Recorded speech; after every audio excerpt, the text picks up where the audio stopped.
This is Dave with Hammond Motorsports. Hey, I just wanted to show one of my left rear cages that's custom with the brake bracket on it.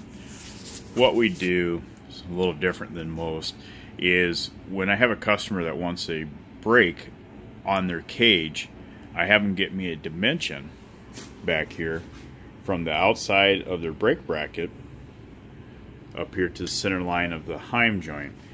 That way, when you do it like that, you will not get the bars out of tow on the chassis, because if the cage has this too far in or too far out, will affect the toe of the bars.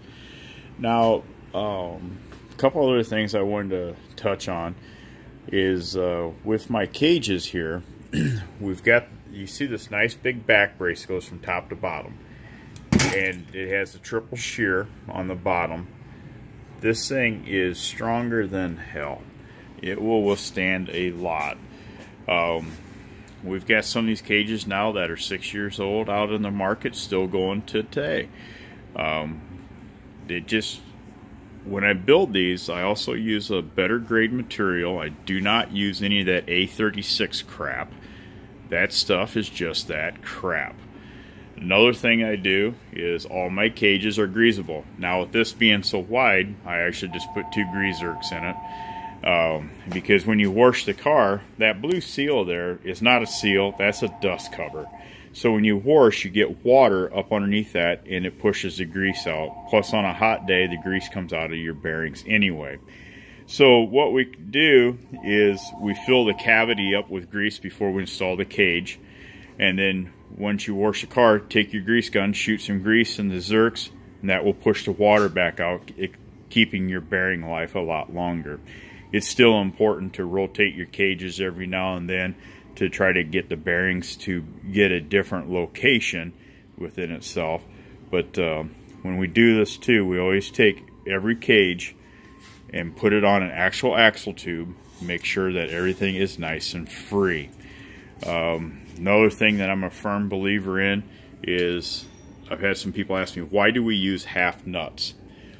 Reason why I use half nuts there is so that you do not over torque this bolt or that bolt, putting it in a stretch, allowing down in here you can see your pitch of your thread. If you over torque that bolt and stretch it, it will become weak and will be a shear point, breaking your trailing arm bolt. This way we don't over torque this. Just want to show here that I've got my heavy duty clevises on this. This is a customer request. It is an upcharge. Like I say, when we send it, we send all of our bolts, spacers, washers, even we'll send the retainers, brake caliper bolts for brake floaters or for cages with brakes. That way you don't have to go look for fasteners yourself. You've got everything here, it's all ready to go. Another thing that I do is, I believe in the welded cage, is the way I've got my plate design here, it will be consistent from cage to cage. If you start using my setup plates and measuring your wheel locations, that will explain that itself. But I do that so that way everything is consistent from one cage to the next. Just makes things a lot simpler. So anyway, just wanted to show this quick video. Thank you for watching. Have a good day.